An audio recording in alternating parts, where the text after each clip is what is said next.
Got my books in my hand. Corner stores in the middle of the block.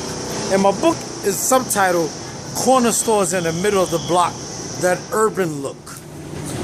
And the reason it was called that urban look is because I never realized it, but these are jaded and ambiguous terms that politicians use to describe black people. They call us urban, multicultural, people of color, minorities, multicultural, and urban. I think I said urban already. But what happened was the minute integration was allowed, the first thing Americans started doing was they started building highways through black neighborhoods, and that's why most black people live in urban areas like Dallas, Philadelphia, Washington D.C., New York City. Not to mention that a lot of black people that live in the North was running from Jim Crow, and racism and shit like that. So they came. One of the reasons they left is because it wasn't needed in the South anymore, because they had cotton picking machines and shit like that to do the job that black people used to do.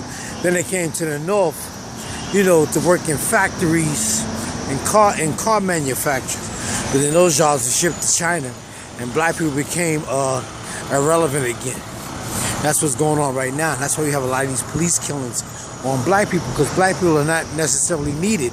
We're like the weakest link in the food chain, and we're easy to pick on.